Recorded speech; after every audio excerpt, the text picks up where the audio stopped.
Okay, Coach, just an opening statement. Tough one today, but I remember sitting here a year ago with several goals in mind, and one of them was not to have to play on that first day, and we didn't have to. So we were able to play on fresh legs today. Unfortunately, I think we probably faced one of the hottest teams right now. They're playing very good basketball. But I can also say, moving forward, looking into next year, I'm very, very excited about what lies ahead. There's still got to be some changes. Rome wasn't built in a day, and we still have some work to do to get this program at the level that we want to. But our nucleus returns. We have 5 Division I transfers sitting at home that are chomping at the bit to play, and I don't think we've heard the last of the Mason Patriots. Coach, was it something about the matchup with St. Joseph's that caused so much struggle offensively, both in the regular season and today? Were you worried about it coming in when you saw that it was the matchup? You know, we've struggled the last month offensively to score the basketball, which is should be a strength of ours, but we're struggling with some decision making. We're struggling with I thought we got some great shots again today. Struggling finishing, and then we get frustrated and we get down, and we're not the type of team quite yet mature-wise that can get themselves back in. And then just facts are facts, we were shorthanded today. 3 of our top 6 scorers sitting on the bench in street clothes. That puts an awful lot of pressure on some other players that we haven't asked to do that all year. But we had a freshman that I've been saying all year long. We just had to, we struggled a little bit to really find the right places for Casey, but I love what she does, and just a freshman, and she's going to step up and do great things for us in the next 3 years.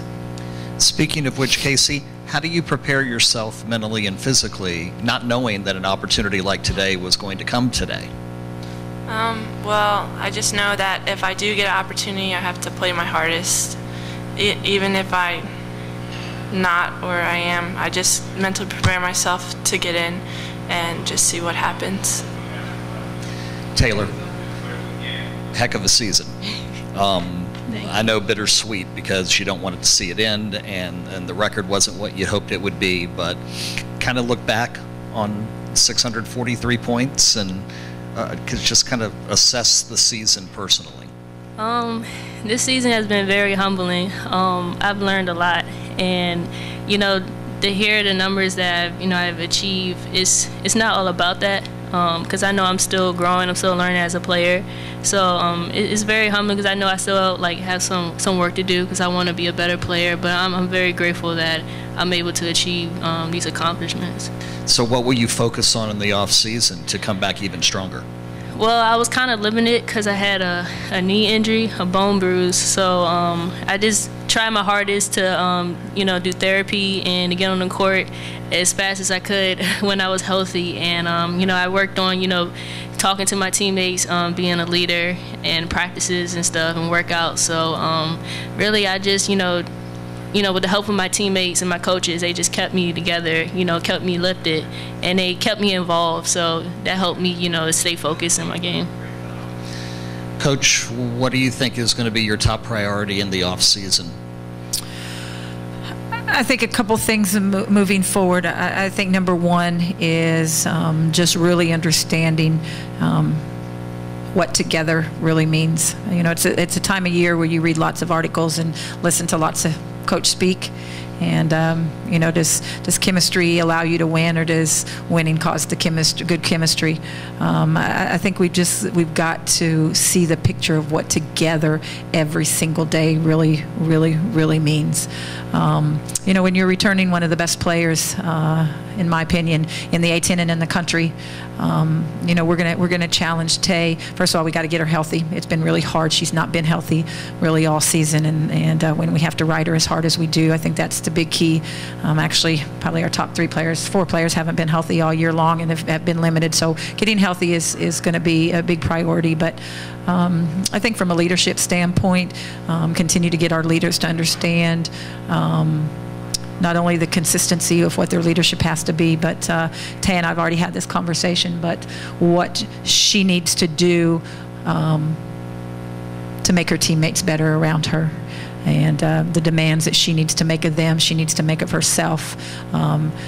Jasmine Jackson needs to be right there beside her. Again, our transfers at home, I think we've got some great pieces there, some great leadership. Michaela McGee, who played for me as a freshman at Missouri State. So, you know, she is very confident, very leads, very, very good leader. Kiera Wright's a very, very good basketball player. We've got 6'6" Bridget O'Donnell sitting at home, Tiffany Paget. So we have some really, really good pieces, but pieces aren't good unless they're together.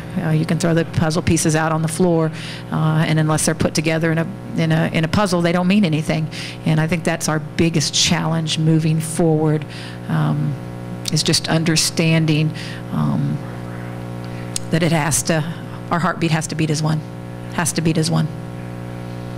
Anything else? Thank you. Thank you. Thanks.